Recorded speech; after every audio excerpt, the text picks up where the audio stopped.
तो डिफरेंशियबिलिटी क्या होती है, देखिए अगर बेसिक शब्दों में, अगर आपने जैसे बोर्ड में अगर आपने डिफरेंशिएशन पढ़ रखा है, तो अगर किसी फंक्शन का किसी पॉइंट पर आपने डिफरेंशिएशन किया और वो एक फाइनाइट नंबर आ गया, है ना, फाइनाइट नंबर आ गया, तो उसी को ही हम तो हम बोल देंगे वो फंक्शन डिफरेंशिएबल है ना। बच्चे का मैसेज आया, सर डिफरेंशिएशन चैप्टर लेने वाले हो क्या? पहले इसको पढ़ाया जाता है, उसके बाद ही डिफरेंशिएशन स्टार्ट होगा। ये होने के बाद डिफरेंशिएशन स्टार्ट होगा मुकेश, ठीक है ना। तो इसका इंट्रोडक्शन देख लेते हैं पहले। इंट्रोडक्शन, ठीक है ना, इंट्रोडक्शन देखते हैं इसका, ठीक है। अ function y equal to f of x is differentiable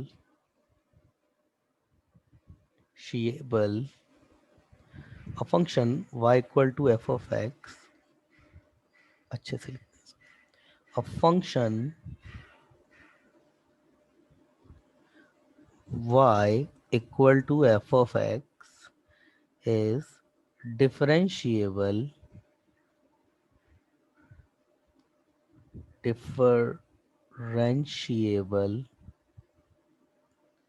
at x equal to a if at x equal to a only a unique, और इसको बोल सकते हैं और one tangent is possible. Please थोड़ा सा समझिएगा इस बात को कि फंक्शन आपका डिफरेंशिएबल क्या कब होता है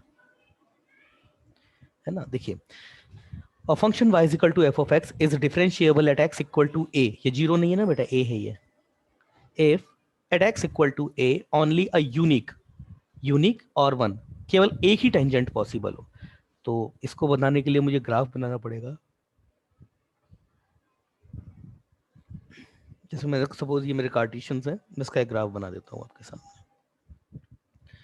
कोई एक ग्राफ बना देते हैं, एक कोई ग्राफ है, सपोज ये कोई ग्राफ है। अगर हम जो पढ़ते हैं ना कि हाँ इसका dy बाई डी एक्स निकाल दो, एक्चुअली वो होता क्या है, अगर इस पर मैं कोई एक पॉइंट ले लूं, सपोज ये कोई मैंने पॉइंट लिया x इक्वल टू ए, ये x इक्वल टू ए, ये मैंने एक पॉइंट लिया x इक्वल टू ए, ये मेरा फंक्शन जो है इसकी डेफिनेशन है y इक्वल टू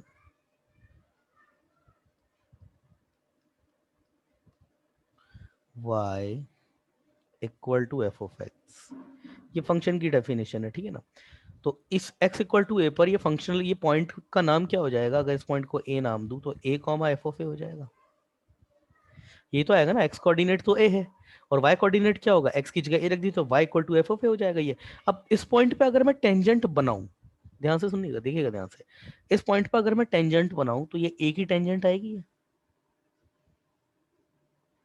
ये एक ही टेंजेंट आएगी। टेंजेंट क्या होता है, गिवन कर्व को उस पॉइंट पे टच करने वाली लाइन उस पॉइंट पे टच करनी चाहिए, ठीक है ना। तो ये एक ही टेंजेंट आएगी इस पॉइंट पे। तो अगर इस पॉइंट पे एक से ज्यादा टेंजेंट अगर बनना पॉसिबल हो गया तो फिर फंक्शन हमारा उस पॉइंट पे डिफरेंशिएबल नहीं होगा। उस पॉइंट पे केवल एक ही टेंजेंट होगी, तभी हमारा फंक्शन जो है वो डिफरेंशिएबल हो गया। बात समझ में आई है आपको? प्लीज रिप्लाई कीजिए, ये बात क्लियर है आपको? बहुत छोटा सा, बहुत छोटी सी मैंने अभी तक बात बताई है आपको, छोटा सा मीन है इसका। किसी बच्चे का, मैं बोल के बता सकते हो भाई, बोल के बता सकते हो। किसी बच्चे का मैसेज आया था, किसका आया था वैसे ये? मैथिली का। मैथिली बोल के बता सकते हो, आपका माइक ओपन है, ऑन है आपका माइक। किसी पॉइंट गिवन कर्व के y equal to f of x के किसी पॉइंट पर अगर केवल एक ही टेंजेंट खींची जा सकती है तो फंक्शन गिवन पॉइंट पे आपका डिफरेंशिएबल होगा। इसका मतलब अगर इस लाइन की इक्वेशन देखो, मेरी बात सुनिएगा ध्यान से। लाइन की अगर मैं इक्वेशन निकालूं तो लाइन की इक्वेशन तो ये हो जाएगी, आपने अगर अ, अभी 11th में अगर, या फिर आप लोगों में तो खैर ये 2D ज्योमेट्री होता है, उसको बोर्ड में भी ज़्यादातर पोर्शन उसका 12th में कवर होता है। एक्चुअली अगर देखा जाए तो 11th का पार्ट होता है ये ज्योमेट्री आपका। तो आपने ज्योमेट्री अगर थोड़ा बहुत स्ट्रेट लाइन पढ़ा होगा तो वहाँ आपने देखा होगा लाइन की इक्वेशन क्या होती है, y माइनस y1, ऐसी लाइन जो x1 y1 से पास होती है और उसका स्लोप m है, तो m into x minus x1 होता है, ये होती है। अब अगर इस लाइन का स्लोप अगर मैं बोल दूं कि इस लाइन का जो स्लोप है उसको मैं m बोल दूं, तो इस लाइन की इक्वेशन क्या हो जाएगी? Equation of the tangent at x equal to a, यहाँ से अच्छा होगा इसको नीचे लेके यहाँ, है ना, क्या हो जाएगी? अगर इस लाइन का स्लोप जो है वो m है, इस लाइन का स्लोप अगर जो है वो m है, स्मॉल m मैं बोलता हूँ, तो equation of tangent at x equal to a, मतलब इस पॉइंट पर, या फिर इसको ऐसे लिख लो, x इक्वल टू a लिखने के बजाय एट a, और a पॉइंट क्या है? a कॉमा एफ ऑफ ए। तो क्या हो जाएगी इक्वेशन? y इस पॉइंट से पास होती है, तो y माइनस y1 कितना है? F of a equal to m x minus a. यही तो होता है, यही तो होती है इक्वेशन, ये तो बेटा याद होगा आपको, ठीक है ना, ये तो याद होना चाहिए आपको। लाइन की टेंजेंट की इक्वेशन यही होगी।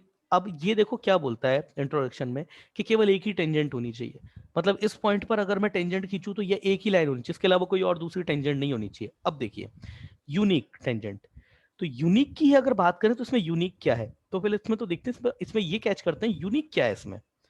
देखो y ये तो वेरिएबल है, x ये भी वेरिएबल है, तो इनमें तो यूनिक होना कुछ बात नहीं है।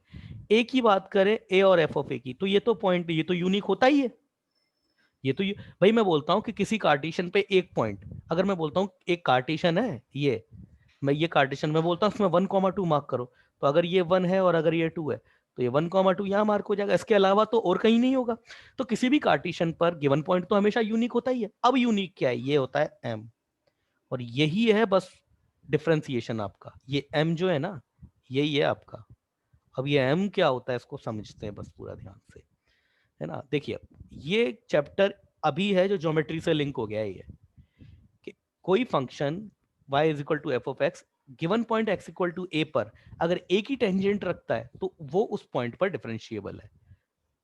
प्लीज स्क्रीन को हाथ मत लगाइए, आपका नाम आ जाएगा यहाँ पे, मैं बता देता हूँ आपको, है ना। आप अगर स्क्रीन को हाथ लगाएंगे तो आपका नाम आ जाता है। चलिए गलती से लग गया होगा, ठीक है, गलती से लग गया था, किसी बच्चे ने बोला है गलती से लग गया था, तो ठीक है भाई, अब आप लगा देंगे तो अब नहीं होगा, वो मैंने बंद कर दिया उस चीज को भी ना। देखिए ये एक सबसे मेन चीज यही है m, ये m, ये m ही है यूनिक इस इक्वेशन में, ना तो y यूनिक है ना x यूनिक है, a कॉमा एफ ऑफ है, ये तो हमेशा हर कार्टेशियन के लिए गिवन पॉइंट तो हमेशा यूनिक होता है। ये m जो है ना यही यूनिक है। इसका मतलब ये हो गया कि अगर गिवन पॉइंट पर किसी फंक्शन के ग्राफ पर गिवन पॉइंट पर अगर एक ही स्लोप पॉसिबल है, एक ही स्लोप पॉसिबल, ये m को स्लोप बोलते हैं, एक ही स्लोप पॉसिबल है, तो फिर आपका जो फंक्शन है उस पॉइंट पर जो होगा वो डिफरेंशिएबल हो जाएगा, ये मतलब है इस बात का। तो चलिए देखते हैं, लिख देते हैं यहाँ पे, here in here in other word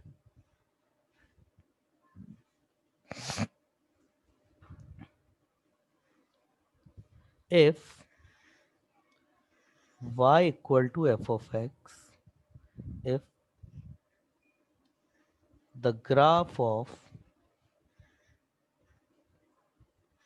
y equal to f of x has a unique slope, unique unique has a unique q unique slope at x equal to a, या फिर उस पॉइंट को x इक्वल टू a बोले तो क्या, a comma f of ए और a comma f of a, then function y equal to f of x is differentiable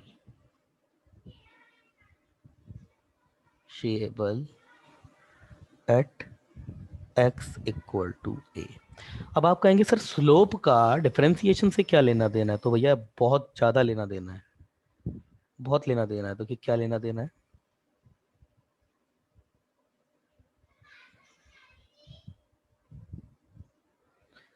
लेना देना ये है,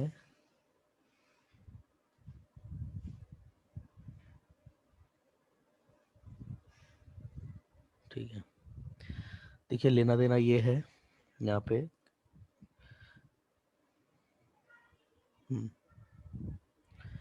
कि भाई ये जो लाइन है ना आपके पास, ये लाइन, मैं बोलता हूं कि अगर ये मेरे पास एक फंक्शन है, ये जो मेरे पास फंक्शन है उसके किसी पॉइंट x इक्वल टू ए पर, x इक्वल टू ए पर जो पॉइंट जो मेरा पास आएगा, मतलब x इक्वल टू ए बोलूं या a कोमा एफ ऑफ है, इस लाइन पर जो टेंजेंट का स्लोप होता है ना, वो पता है कैसे दिया जाता है?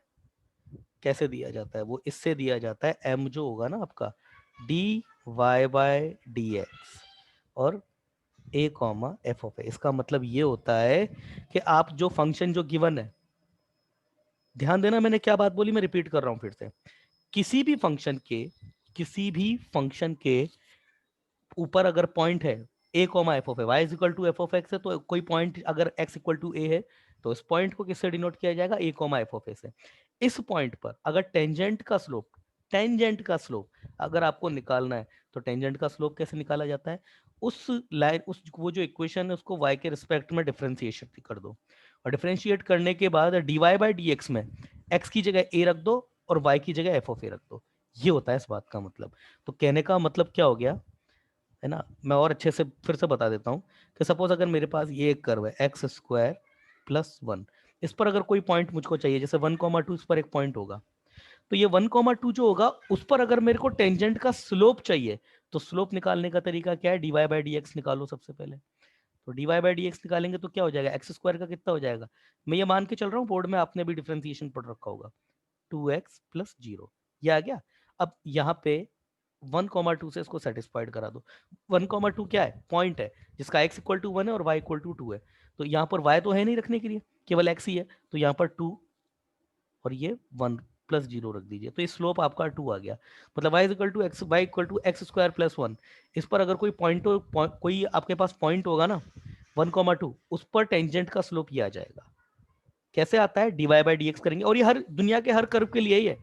कोई भी कर्व है आपका, जैसे मैं ये लेता हूँ y square equal to x cube plus one, अगर इस पे अगर मुझे कोई पॉइंट चाहिए तो x इक्वल टू जीरो पर ये 1 आ जाएगा। अब अगर मेरे को इस लाइन पे ऊपर टेंजेंट का स्लोप निकालना है, तो टेंजेंट का स्लोप कैसे निकालूंगा? सबसे पहले डेरिवेटिव निकालो। डेरिवेटिव कैसे होगा? टू पहले y, ये dy by d x of ये y, ये निकालना पड़ेगा आपको। dy बाई डी एक्स निकालना पड़ेगा। dy बाई डी एक्स निकालने के लिए क्या करें? यहाँ पर तो y का स्क्वायर है, कुछ भी मत करो, दोनों साइड डिफरेंशिएशन ले लो, है ना। ये तो dy by d x of y square equal to d by d x of x cube plus one. तो इधर करेंगे तो डी वाई बाई डी, इसका करेंगे तो कितना हो जाएगा? पहले पावर का होगा तो 2 बार y एज इट इज, और ये आ जाएगा d y by d x, और इसका करेंगे तो कितना हो जाएगा? 3x square. D y by d x कितना आ गया मेरे पास? D y by d x. अगर आपने पढ़ रखा है ना डिफरेंशिएशन, तब तो ये आ गया होगा समझ में, और नहीं पढ़ा है तो कोई दिक्कत नहीं। और पॉइंट कौन सा लिया था हमने? p 0,1। तो अब इसको सेटिस्फाइड करा दो 0,1 से, तो ये जीरो आ जाएगा आपका। x इक्वल टू जीरो रखा, y इक्वल टू 1 रख दिया, तो ये जीरो आ जाएगा आपका। तो इस पॉइंट पर, इस कर्व के इस पॉइंट पर अगर स्लोप निकालेंगे तो वो इससे आ जाएगा, जीरो से, इस इक्वेशन से आ जाता है। ठीक है ना, तो ये रिलेशन होता है आपका, ठीक है ना। और वही मैंने बात बोली, क्लियर है? क्लियर है? प्लीज रिप्लाई दीजिए, बोलिए, समझ में आई ये बात? रिप्लाई कीजिए प्लीज, रिप्लाई कीजिए। किसी बच्चे का मैसेज आया है, एक ही बच्चे का, मुकेश मलिया, इसको क्लियर है सर, ठीक है। तो अब देखो बेटा, जहां पर भी प्रॉब्लम है ना बोल देना, आप बोल सकते हैं, आपके सबके माइक्स जो हैं वो ओपन है। किसी बच्चे का मैसेज आया है, साक्षी को भी क्लियर है। तो अगर मेरे पास एक कर्व है y is equal to f of x, उसके अगर कोई पॉइंट है a कॉमा एफ ऑफ है, उसका स्लोप निकालने का सीधा सीधा तरीका क्या होगा? उसके लिए d y by d x निकालिए, और जो d y by d x है उसमें x और y दोनों की फॉर्म आ सकती है, तो उसको सेटिस्फाई करा दीजिए a comma f of a से। अब ये बोलता है कि a function y equal to f of x is differentiable at x equal to a if at x equal to a only a unique, या फिर केवल एक ही टेंजेंट पॉसिबल हो। तो एक टेंजेंट पॉसिबल होने का मतलब क्या है? ये है मेरे पास इक्वेशन। अब ये इसको, ये यूनिक कब हो जाएगी? y और x ये तो वेरिएबल है इनका, तो ये तो वेरिएबल है, वेरिएबल तो यूनिक होते नहीं है। a कॉमा एफ ऑफ है ये तो सच में यूनिक है। अब कौन बचता है, m, मतलब ये m भी यूनिक होना चाहिए। a और कॉमा एफ ऑफ ए ये तो यूनिक है, मतलब m को भी यूनिक होना पड़ेगा अब। तो अगर इसका मतलब है कि गिवन पॉइंट पर जो टेंजेंट, जो स्लोप है टेंजेंट का, वो यूनिक हो जाए। मेरी बात क्लियर है? अब इस बात को प्रूफ कर देंगे हम, इस बात को अब हम प्रूफ करेंगे, ठीक है ना। तो चलिए प्रूफ कर देते हैं इस बात को, कैसे ये बात प्रूफ होती है ना, सॉरी। अब इस बात को प्रूफ करेंगे।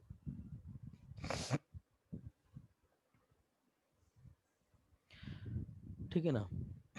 अब इस बात को प्रूफ करेंगे, प्रूफ के उसका जो स्लोप है वो यूनिक होना चाहिए। इस बात का प्रूफ देखते हैं।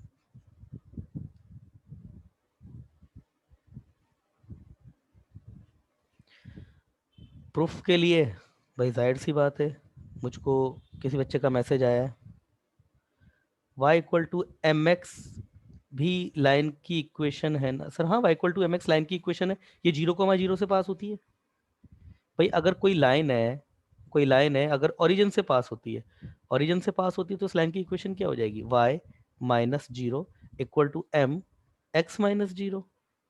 तो 0,0 y equal to m x ही आ जाएगा ना ये, ठीक है ना। ये ओरिजिन से पास होने वाली लाइन होती है, ठीक है। चलिए अब ये मैं एक ग्राफ बनाता हूँ आपके सामने।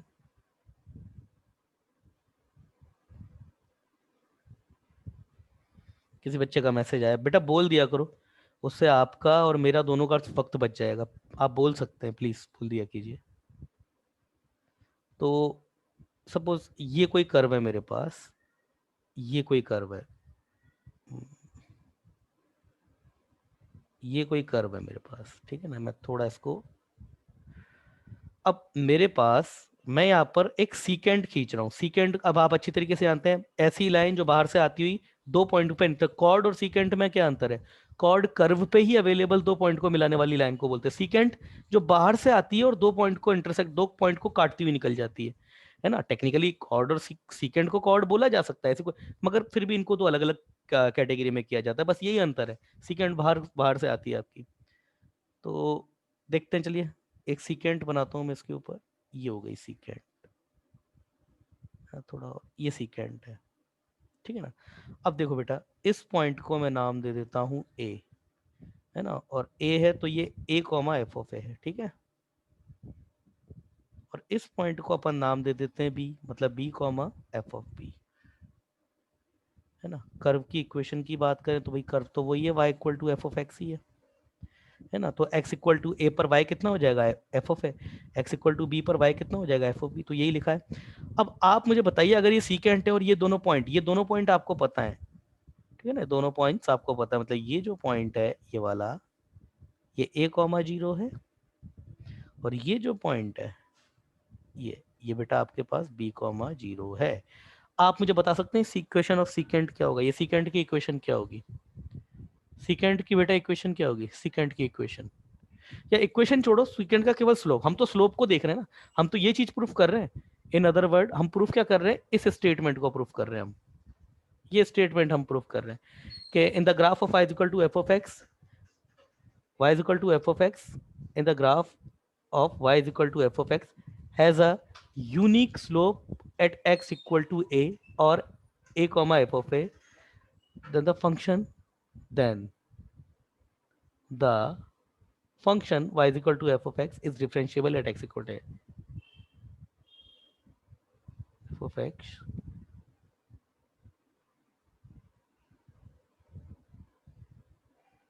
in the graph of y is equal to f of x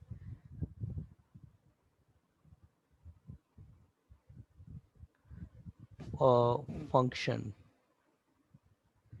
ये स्टेटमेंट हल्का सा, मतलब लिखा तो वही है कि x इक्वल टू ए पर टेंजेंट का स्लोप यूनिक हुआ है, मगर ये थोड़ा सा सही नहीं लिखा हुआ है, ये इसको मैं सही से लिख देता हूँ, है ना। मतलब जो लिखा है उसका मीनिंग प्रॉपर क्लियर नहीं आ पा रहा है, तो मैं इसको अच्छे से लिख देता हूँ। In the graph of y equal to f of x function f of x has a unique or one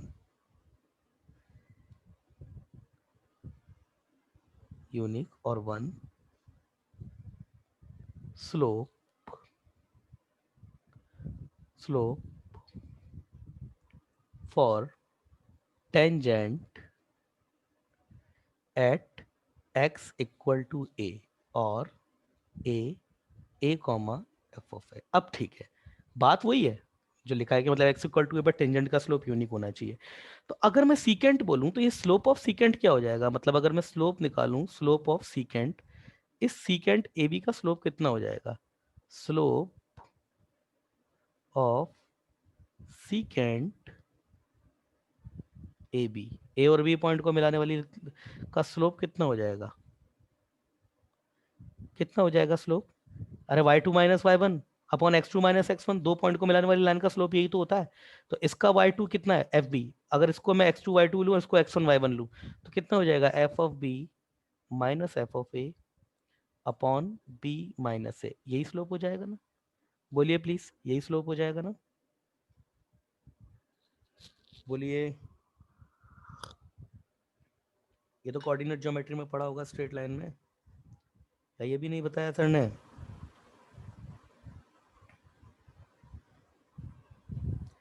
reply कीजिए भाई, ये तो बहुत सिंपल सी चीज है, कुछ भी नहीं है इसमें ऐसा, कोऑर्डिनेट ज्योमेट्री का पार्ट है ये, कोऑर्डिनेट ज्योमेट्री में सर ने बताया होगा, और नहीं बताया तो मैं बता देता हूँ। ये दो पॉइंट है, a comma f of A, b comma f of b. अगर आपका किसी लाइन पर अगर दो पॉइंट आपको पता है तो उसका स्लोप आप इससे निकाल सकते हो। कैसे निकाल सकते हैं, मतलब ये होता है, ये है फॉर्मूला, ए अगर आपके पास point x two comma y two है और एक ये बी पॉइंट लाइन पर ही ये x one comma y one है, तो इस लाइन का जो स्लोप होगा ना वो इससे निकल जाएगा y two minus y one upon x two minus x one, इससे निकल जाएगा, कोई प्रॉब्लम नहीं है। तो उसी फॉर्मूले का यूज करके इसको निकाला है। क्लियर है,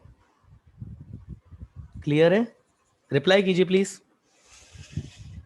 रिप्लाई कीजिए।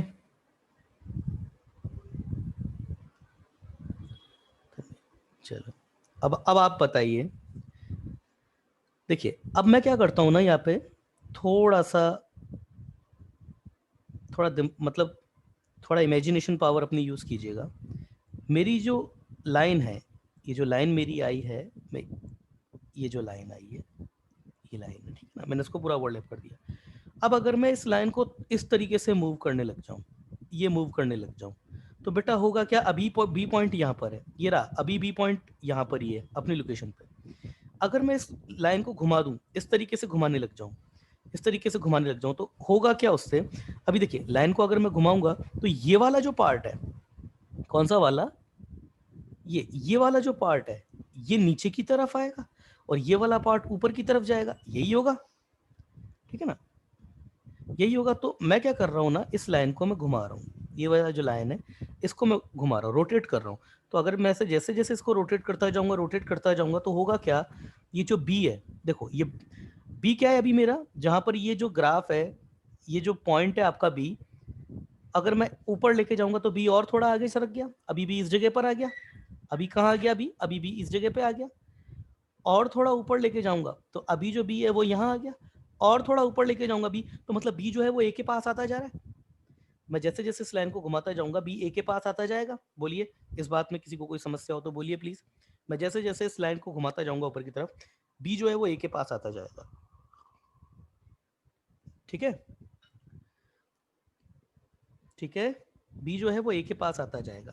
कौन सा केस की बात कर रहा हूँ, ये वाला केस, ये इस लाइन को घुमाता जाऊंगा बी ए के पास आएगा, आता जाएगा, आता जाएगा, आता जाएगा, ये बी ए के पास आता जाएगा जैसे जैसे घुमाता जाऊंगा, ठीक है, क्लियर है, बोलिए प्लीज, क्लियर है, बी ए के पास आता जाएगा, रिप्लाई कीजिए।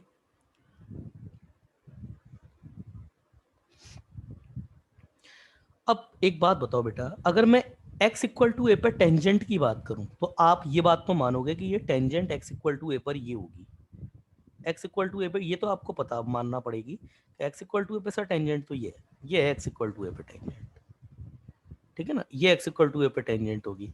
तो अब आप मेरे इस प्रश्न का उत्तर यस और नो में दीजिएगा कि अगर मैं इस लाइन को, जिसको मैं घुमाने की बात कर रहा था, अगर मैं इसको ऐसे ऐसे रोटेट करता जाऊं करता जाऊं करता जाऊं, तो जैसे ही ये जो b है जो अभी कर्व पे मूव कर रहा है, जैसे ही b आपका a में पूरी तरीके से चला जाएगा, यही लाइन जो सीकेंट है ये आपकी टेंजेंट में कन्वर्ट हो जाएगी। मानते हो इस बात को? जैसे देखिए मैं इसको ऐसे ऊपर लेकर घुमाता जा रहा हूँ, मतलब ये जो कर्व पर ये जो बी है अभी भी यहाँ पे आ जाएगा, और इधर कर दूंगा तब भी इस पॉइंट पे आ गया, और ऊपर लेके जाऊंगा इधर आ जाएगा।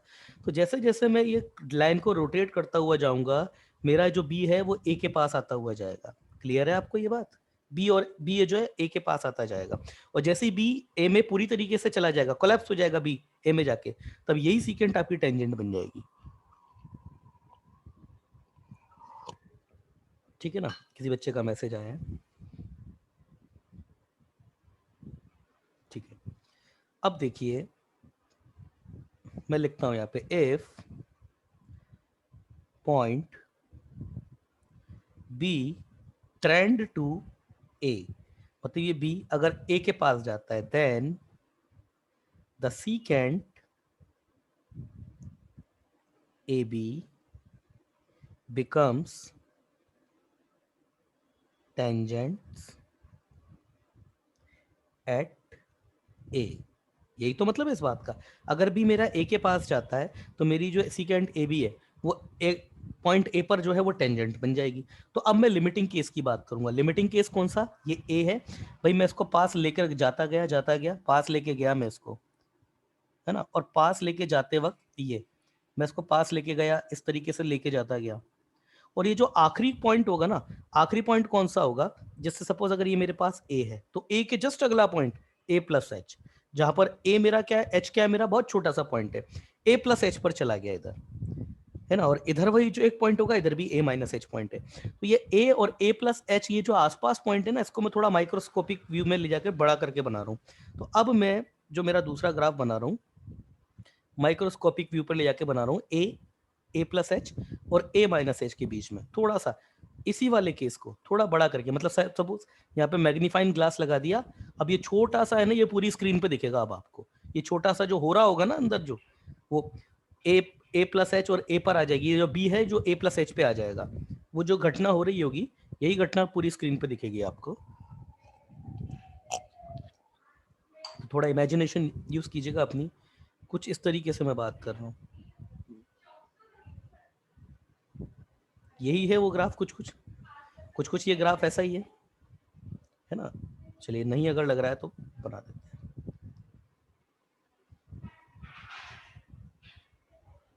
ठीक है ना। यहाँ पर है सपोज वो ए, और यहाँ पर वो हमारा बी जो है ना, ये ए कॉमा मतलब a plus h comma f of A plus h, यही हो जाएगा।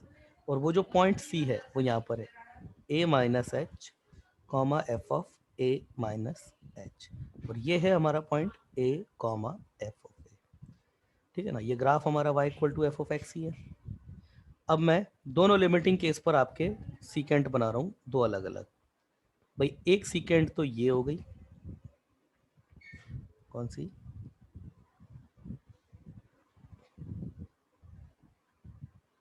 क्या हुआ ये? एक सेकेंड तो ये, इसको मिलाने वाली ये लाइन लीजिए, ठीक है ना। एक सेकेंड तो ये हो गई, इधर भी थोड़ा बढ़ा देते हैं, और दूसरी सेकेंड ये हो गई,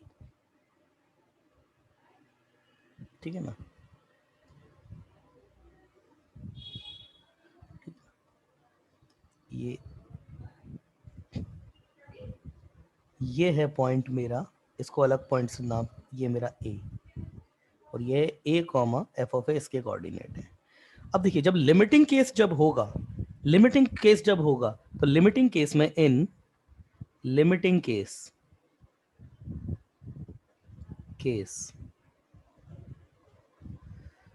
slope of secant A b, अब सीकेंट ए बी, इस केस में ए बी का स्लोप कितना हो जाएगा, सीकेंट ए बी का जो स्लोप है वो कितना हो जाएगा, अब तो सबको पता ही है, मतलब M of A B, slope of A B कितना हो जाएगा, y2 माइनस y1, मतलब F of A plus H minus F of A, है ना, थोड़ा सा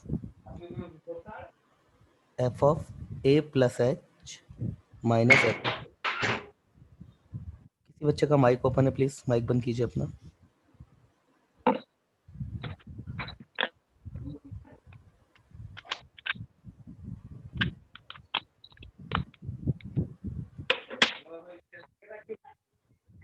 अरिम कांबले प्लीज अपना माइक बंद कीजिए।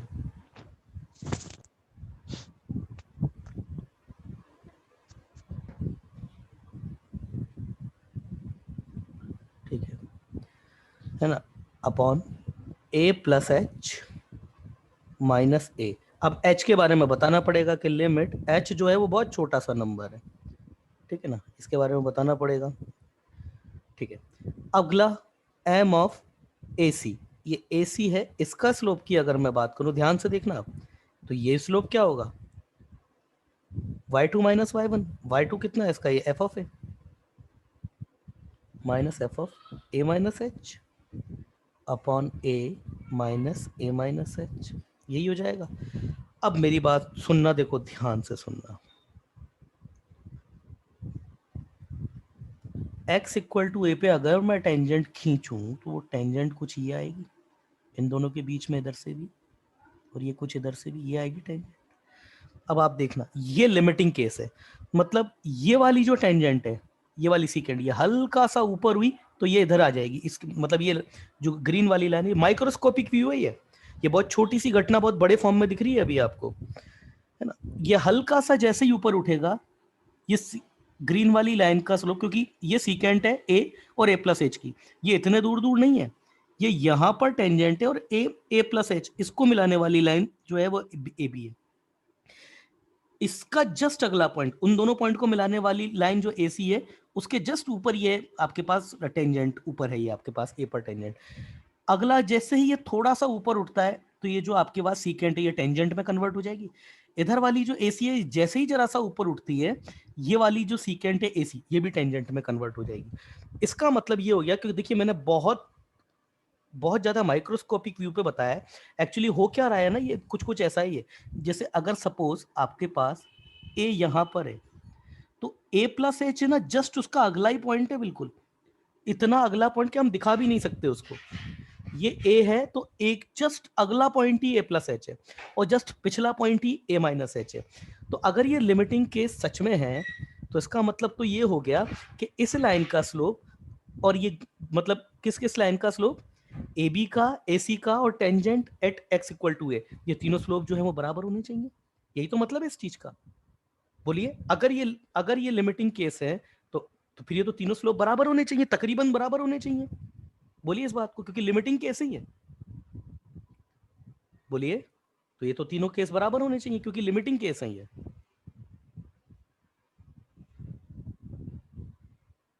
रिप्लाई कीजिए, देखिए,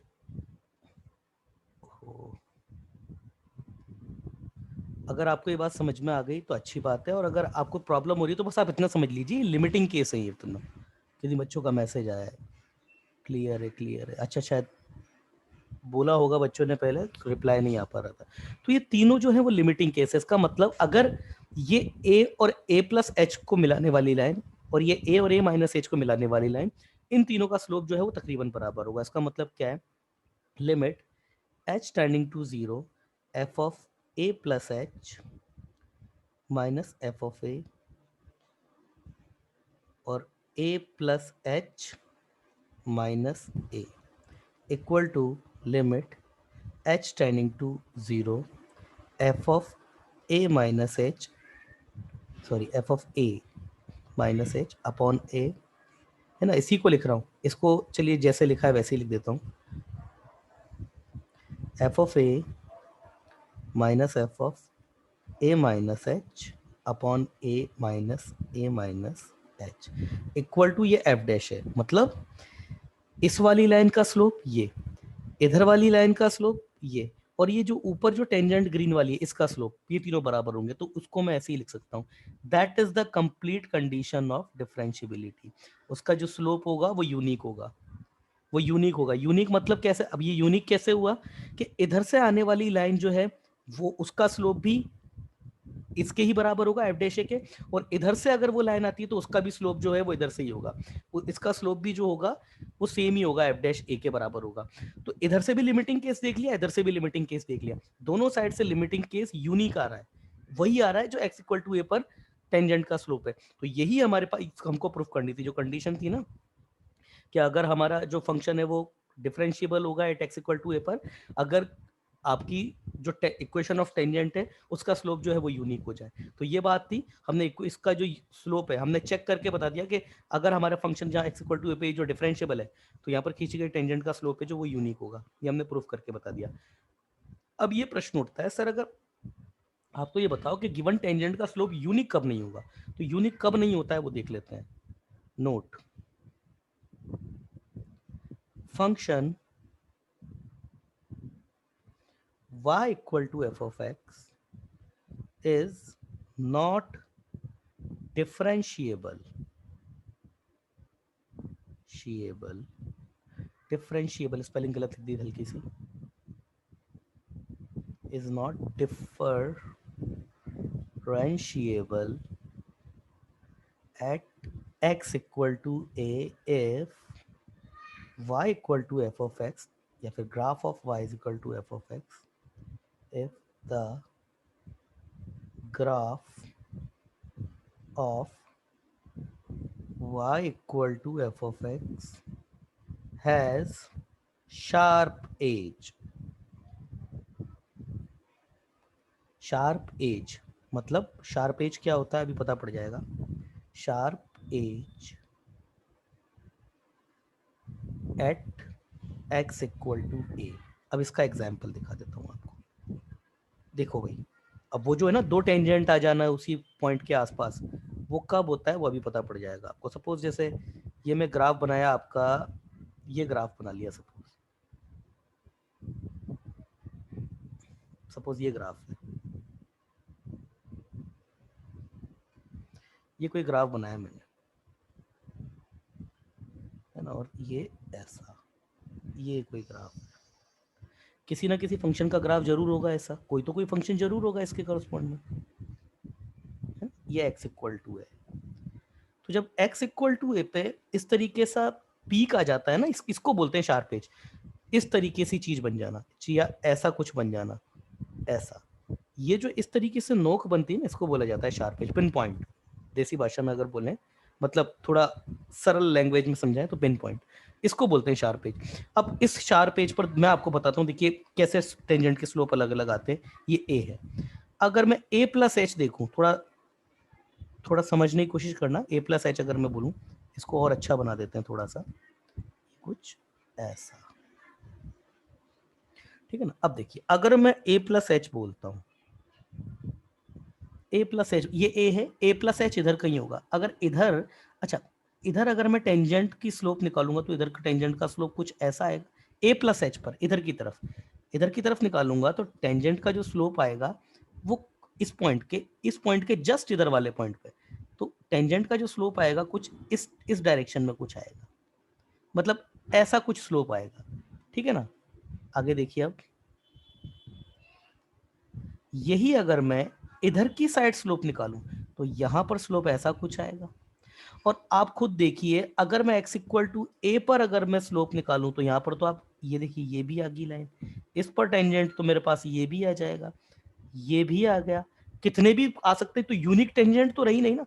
ये सारी सारी जो लाइंस हैं x इक्वल टू ए पर आपके टेंजेंशियली जा रही हैं, तो यूनिक टेंजेंट कहाँ है, और भी आ जाएंगी। ये देखो ये एक और आ गई, और भी कितनी भी खींच दो आप इस पॉइंट से पास होने वाली लाइन, तो यहाँ पर जो टेंजेंट है वो यूनिक नहीं रही। और उसने क्या बोला था, x इक्वल टू ए पर जो टेंजेंट है वो यूनिक होनी चाहिए। देखिए पहले ही बोला था उसने, differential at x equal to f if at x equal to a only a unique और वन टेंजेंट इज पॉसिबल।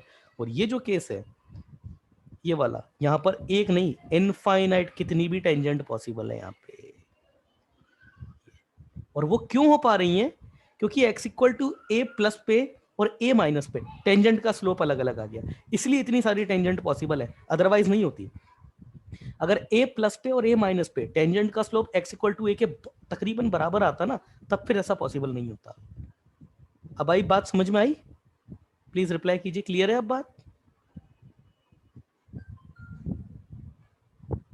बात समझ में आई?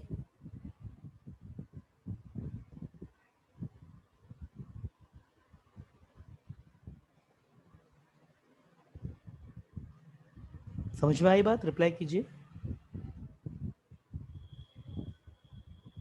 ठीक है,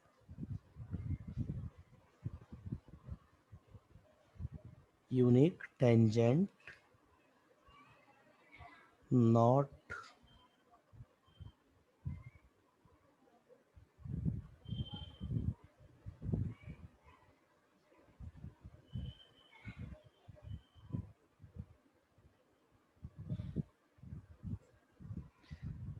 ठीक है ना, ये एक रीजन है।